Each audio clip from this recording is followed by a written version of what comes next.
Di kesempatan sore hari ini masuk dalam bab adabul jiwar. Apa artinya Pak? Adab bertetangga. Saya yakin Bapak Ibu kita semua pasti punya tetangga dan kita bagian daripada tetangga bagi orang lain. Nabi mengatakan arba'atun minas sa'adah. Ada 4 hal yang ini akan membuat hidup kita bahagia. Apa yang keempat itu? 1, al-baitul wasi', rumah yang luas. Rumah yang luas kira-kira ukurannya berapa Pak? Ya, saya suka jalan-jalan ya ke sekitar BSD sana itu kan lihat rumah 2 tingkat, ada kolam renangnya gitu kan. Sepertinya betah gitu kalau punya rumah seperti itu. Suka bersalawat Allahumma sholli ala sayyidina Muhammad. Ya Allah, mudah-mudahan suatu saat diberikan kesempatan untuk memiliki rumah itu. Boleh nggak Pak kira-kira? Boleh Bapak. Minta sama Allah. Jangankan minta rumah yang luas, orang surga Firdaus saja boleh kita minta gitu kan. Nah, maka kata Nabi apa? Al-baitul wasi', silakan. Kalau bisa rumah yang luas ya ada kolam renangnya misalkan Bapak Ibu. Atau kalau bisa ada lapangan sepak bola misalkan saking luasnya itu. Al-baitul wasi'. Nah, yang kedua apa Bapak Ibu? Yang kedua al-mar'atus shalihah. Seorang istri yang solehah. Ingat di sini kata-katanya bukan al-mar'atul jamilah, bukan al-mar'atul ghaniyah, ya. Bukan istri yang kaya, bukan istri yang cantik, tapi istri yang soleh. Bapak Ibu punya istri cantiknya luar biasa. Tapi misalkan istri itu suka malam keluyuran, dugeman misalnya itu, kira-kira bisa betah nggak Pak? Kita pergi ada tugas keluar kota, punya istri seperti itu, kita stres, ya. Tapi istri biasa-biasa saja, cantik ya enggak lah, biasa saja gitu. Tapi penurut, nggak pernah ada kata-kata menyakitkan. Senang kita. Apalagi kalau cantik, solehah lagi. Betul Pak? Kaya lagi gitu kan. Kaya lagi. Nah, itu apalagi seperti itu. Ya, para istri juga sama sebenarnya. Suami yang soleh-solehah. Bapak pengen punya istri solehah Pak? Pengen nggak? Pengen, saya terus. Gampang. Ganti namanya jadi solehah. Istrinya solehah. Kalau istri, bapak suaminya soleh. Al-mar'atus salihah. Yang ketiga, apa Pak? Al-markabul hani. Al-markabul hani itu terjemahannya apa? Kendaraan yang nyaman. Bapak Ibu kesini kerja naik angkot. Kendaraan bukan Pak? Kendaraan. Naik BRT, kendaraan. Tapi nyaman mana Bapak Ibu naik angkot dengan punya kendaraan sendiri, misalkan kendaraan apa? Alphard misalkan gitu kan. Pajero misalkan apa? Beda nyaman. Makanya Bapak Ibu punya rezeki beli kendaraan yang nyaman. Semakin mahal semakin nyaman. Boleh nggak? Boleh. Kata Nabi al-markabul hani. Orang Nabi saja punya kendaraan off-road punya Bapak Ibu. City car punya. Ya. Ferrari punya gitu ya. Off-road Nabi itu unta Bapak Ibu. Unta itu kan kendaraan yang mampu melibas medan jauh. Ferrarinya apa? Kuda. Kuda perang paling gagah. City car-nya apa? Keledai dulu kan gitu kan. Nabi sempat punya itu. Walaupun di akhir hayatnya Nabi semuanya nggak meninggalkan apapun. Boleh silahkan. Nah yang keempat apa Pak? Al-jarus sholih. Tetangga yang baik Bapak Ibu. Tetangga yang baik. 4 hal ini yang membuat orang hidup bahagia. Ini sudah rumahnya sempit, rumahnya ukuran RSSSS, rumah sangat sederhana sekali, semennya sisa lagi misalnya gitu ya. Tidur di situ, dapur di situ gitu ya. Punya tetangga apa? Masalah terus. Istri cerewet, kendaraan naik motor mogok terus misalkan. Aduh, sumpah hidup gitu. Makanya nggak apa-apa punya cita-cita. Nah, permasalahannya nih masalah urusan tetangga. Saya yakin Bapak Ibu kita pengen kalau punya tetangga baik, guyup, nikmat. Di saat kita sedang ada musibah, yang pertama kali membantu kita bukan saudara kita jauh, tetangga Bapak Ibu. Makanya kata Nabi apa Bapak Ibu? Menghormati, memuliakan tetangga itu termasuk salah satu di antara parameter keimanan seseorang. Lihat hadisnya. Man kana yu'minu billahi wal yawmil akhir falyakul khairan aw liyasmut. Hadis sahih Bukhari. Man kana yu'minu billahi wal yawmil akhir apa? Falyukrim jarahu. Man kana yu'minu billahi wal yawmil akhir falyukrim dhaifahu.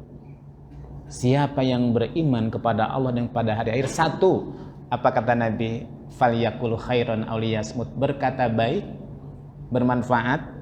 Kalau nggak bisa, diam daripada kata-kata kita menyakitkan. Yang kedua apa? Hormati tetangga. Yang ketiga, hormati tamu. Man kana yu'minu billahi wal yawmil akhir, kata para ulama, man ini isim syarat. Syarat orang dikatakan benar-benar beriman kepada Allah dan kepada hari akhir, lihat tuh perilaku dia terhadap tetangganya. Sholatnya rajin. Dalam sebuah hadis Nabi mengatakan, ya Rasulullah, fulanah apa? Tusalli fil lail, fulanah tasummu fin nahar, walakin yu'dhi jarahu. Ada seorang, tapi di sini contohnya perempuan. Ada perempuan yang dia tuh rajin sholat sunnahnya, tahajudnya, rajin juga puasa sunnah, tapi dalam masalah hablum minan nasnya, bertetangganya, selalu menyakiti tetangganya. Kata Rasulullah, finnar. Disahihkan oleh Imam Nasiruddin Albani. Kalau bahasa Al-Quran itu termasuk apa Bapak Ibu? Ara'aitan ladzi yukadzibu biddin. Mendustakan agama. Alladzi yahuddu ala tu'amil miskin. Dan ketika Allah mengatakan wa yamna'unal ma'un. Yamna'unal ma'un itu sebagian para tafsir menjelaskan mereka menolak, tidak memberikan bantuan terhadap orang yang dekat, tetangga datang mohon bantuan, walaupun meminjam masalah yang remeh-temeh, urusan dapur, garam, ya, jarum misalkan, apapun dia minta, dia minjem. Wa yamna'unal ma'un, kata Allah apa? Gak ada artinya fawaidul musallin hablum minan nas. Makanya adab, ya, kalau dulu saya sering menyampaikan, dulu para ulama itu sebelum belajar ilmu hadis itu adab dulu, karena adab ini buahnya, samarahnya. Kalau kita ingin melihat kebenaran akidah, keimanan seseorang dan ibadah yang benar, lihat tuh muamalahnya, adabnya terhadap sesama, hablum minan nas. Makanya nanti dalam riwayat yang lain apa? Wallahi la yu'min, wallahi la yu'min, wallahu la yu'min. Sampai 3 kali Nabi. Para sahabat bertanya, siapa ya Rasulullah engkau sampai 3 kali mengatakan tidak beriman, tidak beriman, tidak beriman? Kata Nabi, man yu'dhi jarahu. Ada orang yang selalu menyakiti tetangganya dengan perilaku dan perbuatannya. Oleh karena itulah Bapak Ibu rahimakumullah, dalam kitab ini secara khusus, ya, pengarang mengutip beberapa hadis riwayat tentang bagaimana kita beradab, bermuamalah dengan tetangga. Dan bermuamalah dengan tetangga Bapak Ibu, ini termasuk bagian dari bab muamalah. Termasuk tetangga itu sahata. Misalkan tetangga bukan seorang muslim Bapak Ibu, non muslim, tapi perilaku kita sama, nggak ada bedanya. Karena masalah tetangga ini kan bab muamalah. Kalau muamalah itu kaidahnya al-aslu fil muamalati al-ibahah. Hukum dalam masalah muamalah itu boleh kita bergaul, larut, bersama-sama, berkumpul walaupun orang yang berbeda akidah. Tidak disekat oleh agama, oleh keyakinan. Selama nanti tidak mengarah kepada ibadah. Ada 3 hal antara kita dengan non muslim, bukan orang muslim, tapi kita sama-sama perilakunya nggak boleh dibeda-bedakan. Satu, masalah bertetangga. Yang kedua, masalah jual beli, Bapak Ibu. Yang ketiga, masalah perjanjian. Kita janji, yang dijanjikan itu bukan seorang muslim. Atau kita punya hutang, sudah ada kesepakatan tuh, ya, nggak mentang-mentang dia bukan seorang muslim ini, saya nggak bayar hutangnya, nggak boleh, Bapak Ibu. Sama, termasuk bab tetangga. Nah, maka dalam hadis ini, dalam kitab ini, apa sih adab seorang yang ingin hidupnya bertetangga? Bagaimana seorang muslim ya memperlakukan tetangganya, Bapak Ibu rahimakumullah? Satu, kalau kita ingin punya tetangga yang baik, maka awali kita harus menjadi baik buat tetangga orang lain. Apa? Ikramul jar wal ihsan ilaihi. Ini adab yang pertama. Muliakan, hormati, dan berbuat baiklah kepada tetangga kita. Ini yang pertama. Nah, berbuat baiknya apa? Di sini nggak disebutkan. Kata Nabi, falyukrim saja, hormati saja. Ya, kebaikan yang bisa memberikan kemanfaatan apa saja. Jangan sampai tetangga kita tersakiti gara-gara perilaku kita. Dalam riwayat yang lain, falyuhsin jarahu, berbuat baiklah kepada tetangga. Ya. Bentuknya apa? Nanti pengarang kitab ini akan mengutip beberapa hadis. Di antaranya, satu, Bapak Ibu, alla natatawalu alaihi fil bunyan. Hati-hati Bapak Ibu yang kebetulan tinggal di sebuah komplek yang rumahnya berhimpitan, berdekatan. Janganlah kita meninggikan bangunan yang bangunan itu akan mengganggu tetangga kita. Punya rumah, walaupun misalkan uang sendiri, tanah sendiri, kita bikin pagar tinggi banget sehingga kemudian rumah tetangga sebelah sampai matahari sinarnya nggak masuk, hawa udaranya juga terhalangi gara-gara bangunan kita, kan gitu. Ini disebutkan oleh pengarang kitab ini, alla natatawal alaihi fil bunyan hatta la nahjubu syams wal hawa'u anhu. Jangan sampai kemudian sampai sinar matahari ataupun udara itu menutupi rumah tetangga kita. Apalagi wa ala nata'adda ala hududihi imma bi izalatin au taghyirin. Jangan sampai menerobos batasan tanah yang kita tinggal, apalagi kemudian menghilangkan batasan-batasan. Ini biasanya yang terjadi percekcokan di masyarakat kita. Udah tahu batasannya, ini tanah kita, ini tanah tetangga kita, tapi sejengkal kan itu. Biasanya kalau sudah masalah urusan tanah itu, urusan mal, urusan dunia itu, sesuai dengan namanya, mal itu kan sesuatu yang orang cenderung ingin memiliki, ingin menguasai. Ya, udah tahu tanah milik orang lain, kita klaim, kita akui adalah milik kita. Hati-hati Bapak Ibu. Ya, saya pernah lihat di mana tuh televisi ya, ada sebuah tetangga karena ada suatu masalah karena dengan segala kekayaan harta yang dia miliki, dia bikin benteng, dia tutup akses jalan sampai kemudian orang nggak bisa lewat. Subhanallah. Hati-hati Bapak Ibu. Kita sebagai seorang muslim, ya, umat Nabi, jangan sampai itu terjadi. Atau di sini sebutkan alla nuz'izuhu bisauti radio awi television.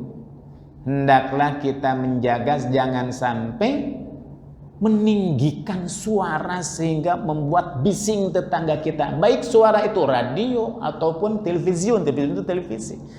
Ini mentang-mentang habis beli tape recorder, ya, speakernya ngebas gitu kan. Kita senang dengan dangdutan, misalkan jam 1, jam 2, kita setel itu tape recorder di rumah kita. Orang lain di tetangga kita lagi sakit misalkan, ya, nggak pernah bertanya, yang penting saya senang, rumah saya, tape recorder punya saya. Kita bertetangga itu nggak seperti itu, Bapak Ibu. Kata tetangga, ini telinga saya. Ini rumah-rumah saya kenapa banyak suara yang masuk membuat saya nggak bisa tidur, kan gitu Bapak Ibu. Inilah luar biasa apa Bapak Ibu agama kita. Kita bertanya dulu nih, kalau kita bikin pagar kira-kira mengganggu ya? Kita bikin rumah kira-kira mengambil hak milik orang lain enggak? Kalau kita bikin rumah ini menghalangi saudara kita enggak? Nah, tanyakan dulu. Kalau bisa ajak musyawarah dulu. Inilah adab bertetangga. Awiyarmil ausah amama darihi. Mudah-mudahan ini tidak terjadi. Atau jangan sampai ada di antara kita melemparkan sampah di depan rumahnya. Mentang-mentang habis rekreasi, ya, habis piknik, kemudian beli duren, misalkan itu duren kan baunya luar biasa gitu kan. Kita buang di depan di di tong sampah. Walaupun yang dibuang itu cangkangnya, tapi wanginya luar biasa, Bapak Ibu. Di tetangga kita lagi ngidam, misalkan itu kan. Orang ngidam biasanya, ini bau duren siap dari mana gitu. Kalau Bapak Ibu ngasih sih nggak apa-apa. Ini ngasih enggak, begini itu. Ini adab. Atau jangan sampai menutup akses jalan. Bahkan kalau kita bisa punya tanah pinggir jalan kita, walaupun itu punya tanah, tapi kita tahu di belakang itu misalkan banyak perumahan, banyak tetangga, kita infak, kita sedekah, amal jariyah itu Bapak Ibu. Jalan yang kita misalkan 1 meter, 2 meter nggak apa-apa. Ini teman-teman, ini tanah-tanah saya. Bodoh amat saya tutup jalan ini, kan itu kan. Tidak begitu bagi seorang muslim itu. Ya. Lihat, wa qad qala an-nabiy sallallahu alaihi wasallam, karena Nabi Muhammad sallallahu alaihi wasallam pernah berkata, wallahu la yu'min, wallahu la yu'min, wallahu la yu'min. Ini 3 kali. Para sahabat bertanya, man ya Rasulullah, siapa wahai Rasulullah? Engkau sampai 3 kali mengatakan la yu'min, la yu'min, la yu'min. Nabi menjawab, alladzi la yu'minu jarahu biwa'iqihi, yaitu yang telah membuat tetangganya nggak nyaman karena perilakunya itu. Ya. Kadang kita menempatkan tetangga ketika bertemu, tegur nggak jawab, buang muka, ucap salam nggak jawab, kan ada semacam itu Bapak Ibu. Nah kita ya jangan sama-sama meladeninya dan memperlakukan dengan perilaku yang sama. Jangan sampai membuat tetangga kita terganggu. Ya, lanjut Bapak Ibu. An la nadhunnu alaihi bin nasihah wal irsyad.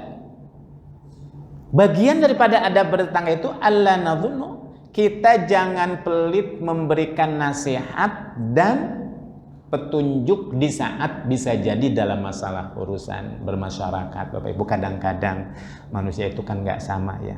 Ketika kita menyaksikan misalkan di warga ada sekelompok ya berapa personal lah gitu misalkan, kita tahu tuh bahwa perilaku itu memang dilihat dari kacamata agama itu jelas kemungkaran, misalkan itu kemungkaran itu perilaku dosa yang dilakukan dengan terang-terangan, itu namanya kemungkaran.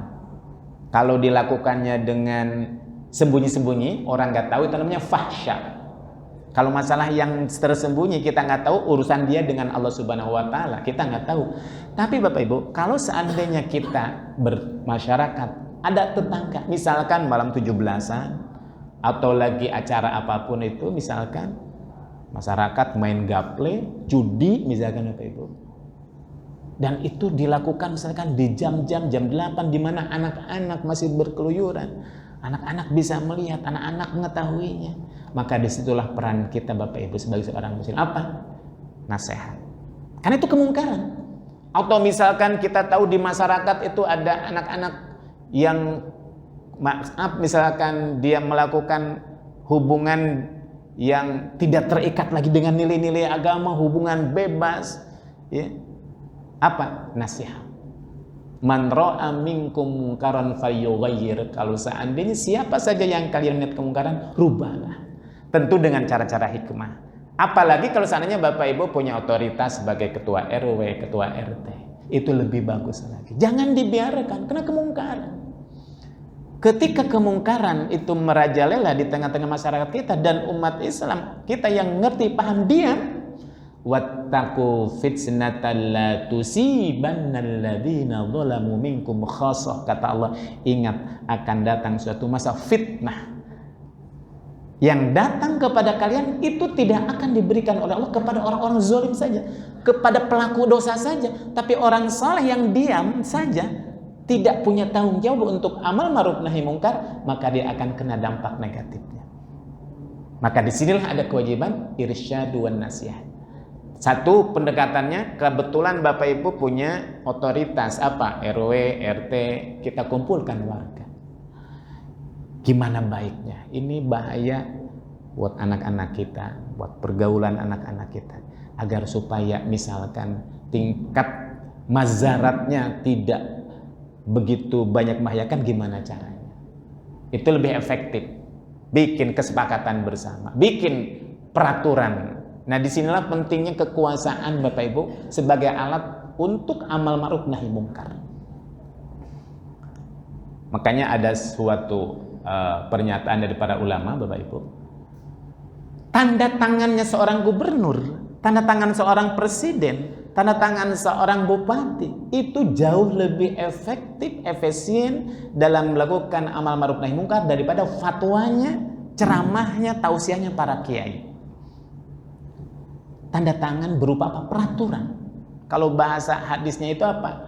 Man ra'a minkum mungkaran falyughayyir biyadihi. Barang siapa yang kalian melihat kemungkaran, rubah dengan yad, dengan tangan, dengan kekuasaan. Kekuasaan dengan kekuatan yang kemungkaran nggak bisa berdaya di hadapan kekuatan itu.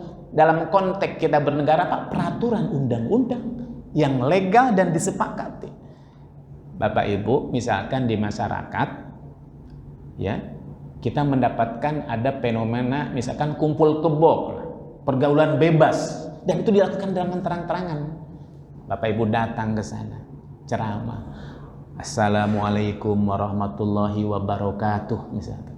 Innal hamdalillah, itu orang-orang lagi melakukan pergaulan bebas. Kira-kira gimana, Pak?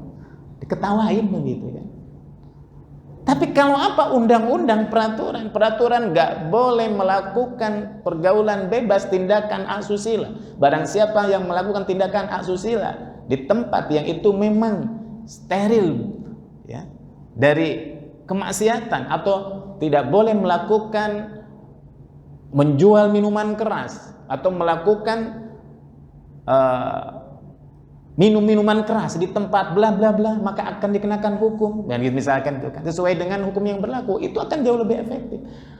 Disinilah pentingnya kekuasaan, otoritas. Makanya Bapak Ibu yang punya jabatan RT RW, ada kesepakatan atau ada kepercayaan, ambil Bapak Ibu. Itu sebagai alat amar ma'ruf nahi mungkar. Kita nggak punya itu, maka ada yang kedua, kata Nabi apa? Fabilisani, maka nasihatilah dengan lisan. Itu yang kedua Bapak Ibu. Tapi ini gimana ya? Ini kalau seandainya nggak diingatkan, bahaya. Ini dampaknya terhadap anak-anak kita, anak-anak kecil. Kenapa? Karena lingkungan itu kan akan mempengaruhi. Namanya seorang anak tumbuh berkembang, perilaku seorang anak itu ditentukan apa yang dia lihat, apa yang dia dengar, dan apa yang dia alami dalam lingkungan itu. Kalau yang dilihatnya orang-orang tuanya main judi, mabok-mabokan, dan itu sudah menjadi perilaku yang biasa, anak kita tumbuh berkembang tidak akan jauh berbeda. Ingat, almar'u ala dini khalilihi, kualitas keagamaan seorang itu akan ditentukan oleh kualitas agama orang-orang yang dekat dengannya. Kita datang agar supaya anak-anak kita, lingkungan kita, ya. Kalau masalah urusan dia dengan Allah, terserah. Kalaupun itu dilakukan sembunyi-sembunyilah, misalkan Bapak Ibu, jangan terang-terangan. Ini adab Bapak Ibu. Dan dapat pahala, man ra'a minkum mungkaran falyughayyir, kata Nabi. Gak bisa dengan lisan, fa biqalbih, maka rubahlah dengan hati. Kayaknya lisan belum berani, datang malah disemprit, misalkan itu kan. Bagi mereka punya kekuasaan, udah, kita paling tidak nggak berikan support, nggak ridho paling kita dalam hati kita melihat perlakuan itu. Itu kata Nabi, fazalika ad'aful iman, itulah selemah-lemahnya keimanan itu. Kita cuma hanya mengelus dada saja, nggak berdaya. Ini adab kita bertangga. Jadi kalau kita menyaksikan ada hal-hal yang itu jelas Ya, satu bertentangan dengan hukum positif, apalagi kemudian misalkan bertentangan dengan syariat, kewajiban kita untuk memberikan nasihat. Selanjutnya Bapak Ibu, pengarang mengatakan annata'ahadil jiran bit-ta'am. Adab seorang muslim terhadap tetangga lainnya, annata'ahadil jiran bit-ta'am.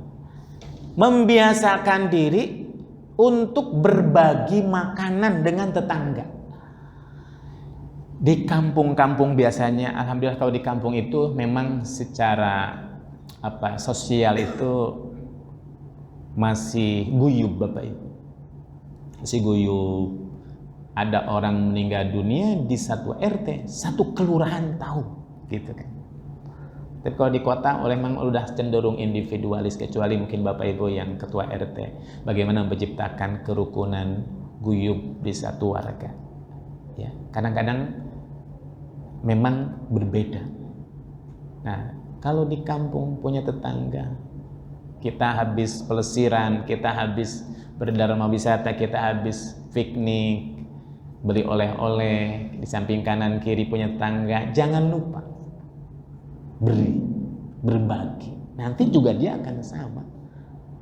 Karena itu memang beda dampaknya itu beda. Itulah yang menguatkan hubungan kita dengan kekerabatan itu. Kalau Nabi mengatakan, betul kata Nabi tahadu tahabu, saling tukar menukar hadiahlah maka akan saling cinta mencinta. Hingga sampai suatu saat kita punya tetangga yang misalkan tetangga itu bertemu nggak pernah menyapa, diucapkan salam nggak menjawab, senyum apalagi beri itu Bapak Ibu. Lebaran kan, Bapak Ibu habis haji, habis umroh, kasih. Ya. Kenapa? Itu yang akan meluluhkan hati. Kalau Nabi mengajarkan di sini, lihat apa?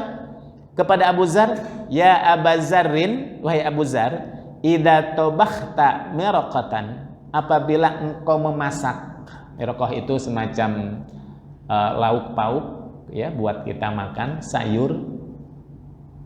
Faksir ma'aha, perbanyaklah kuahnya. Wa ta'ahad jiranaka, maka bagilah dengan tetanggamu.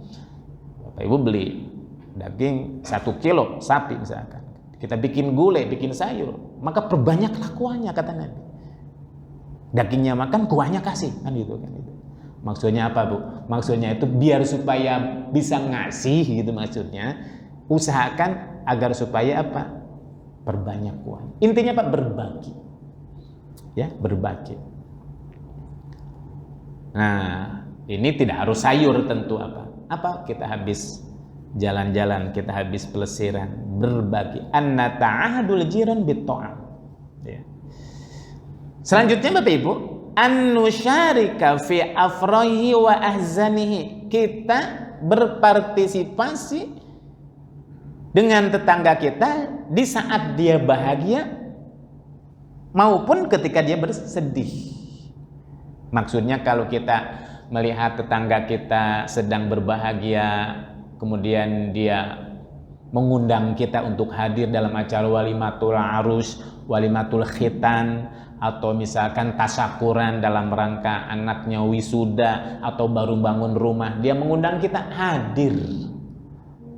Ya. Kata Nabi, hakul muslim ala muslim sittun. Hak seorang muslim dengan muslim itu ada 6. Satunya diantaranya apabila dia mengundang datang. Wa ahzani, atau ketika dia bersedih.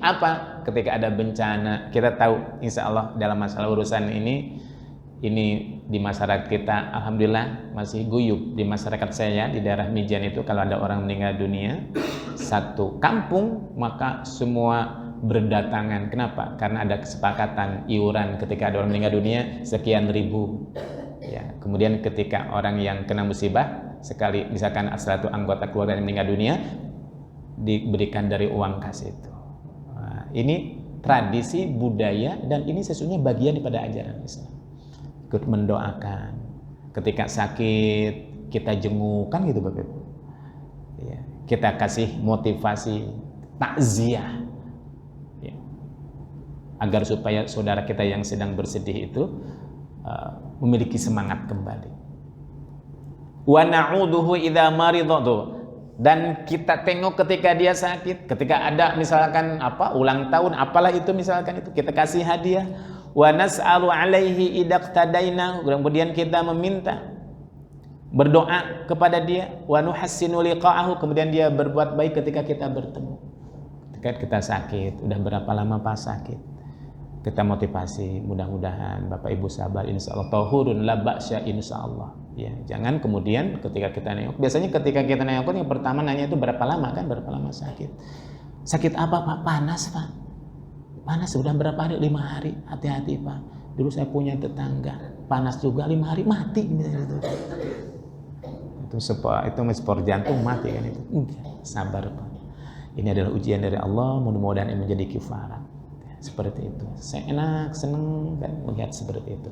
An-nusyarika fi afrahi wa ahzani. Ya.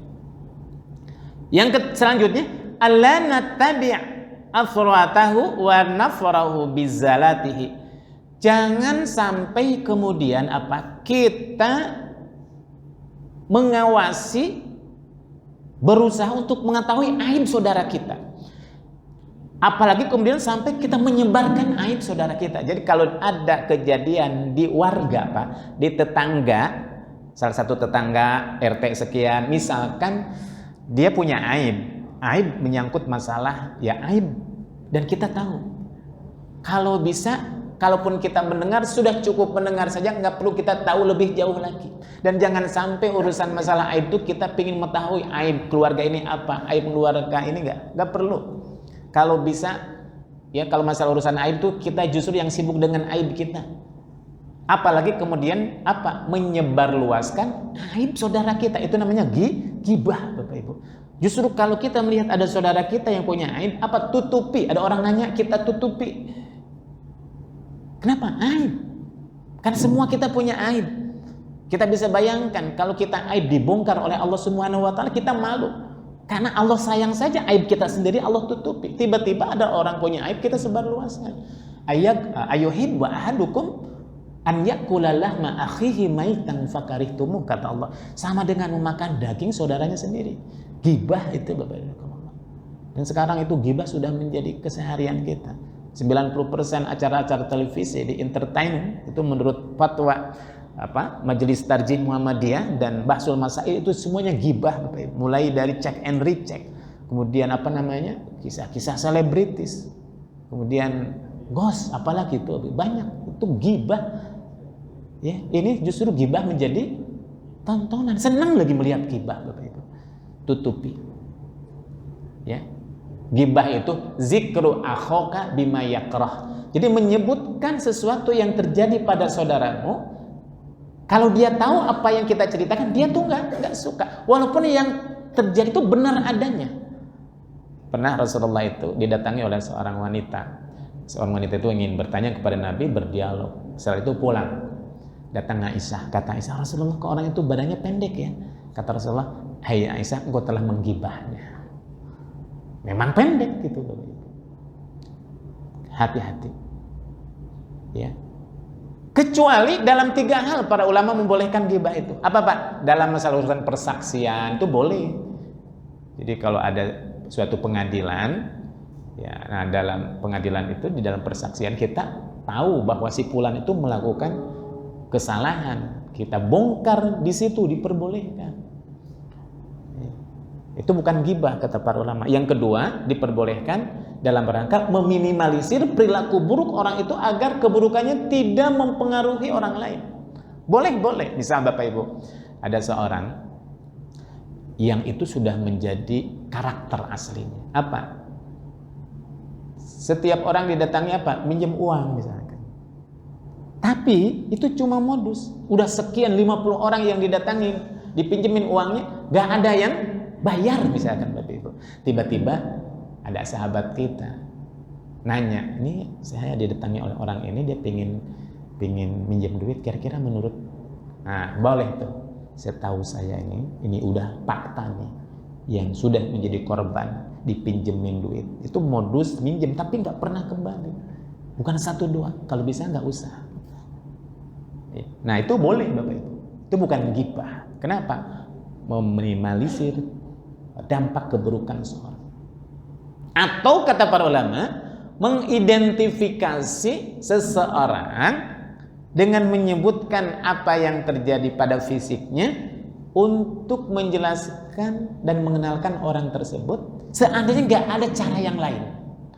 Misal Bapak Ibu, kita ingin mengenalkan, mempertemukan seseorang dengan sahabat kita. Kita bingung ya, nanti biar supaya tidak salah nanya, salah berkenalan, sebutkan nanti orangnya kalau melihat, maaf misalkan jalannya agak pincang misalkan. Nah itulah orangnya.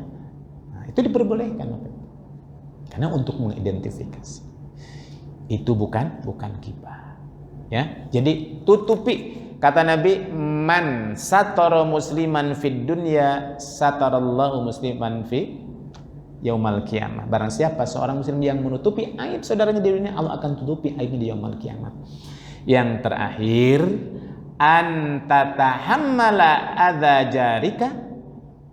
Kalau seandainya ternyata kita punya tetangga, kebetulan kita sudah berbuat baik, kita berusaha berbagi, ketika bertemu mengucapkan salam, berjabatan tangan, gimana layaknya kita sebagai tetangga, tapi dia perilakunya sebaliknya, dibaikin nggak berubah-berubah juga, maka pada waktu itu sikap kita jangan membalas dengan cara yang sama, tapi apa? Antatahammala, bersabar atas perilaku gangguan saudara kita, tetangga kita. Kita hanya berdoa saja, mudah-mudahan diluluhkan hatinya, mudah-mudahan diberikan hidayahnya. Salah satu yuhibbuhullah, ada 3 golongan manusia yang akan mendapatkan cinta dari Allah. Satu dari 3 itu apa? Warrajulu yakunu lahu lejar, seorang punya tetangga, kata Nabi, yu'adhihi jarahu, dia selalu menyakiti, mengganggu tetangganya. Tapi dia apa? Yang disakiti, fayasbiru, dia sabar ala azahi, atas gangguannya itu. Hatta yafruqu bainahu mautun, sampai yang memisahkan dia adalah kematian. Sampai dia mati, selesai itu Bapak Ibu, gitu kan. Sabar. Nabi punya seorang tetangga Yahudi. Setiap Nabi keluar rumah, ketemu lihat wajah orang Yahudi, apa yang dilakukan? Ludahin muka Nabi. Cuah, gitu kan.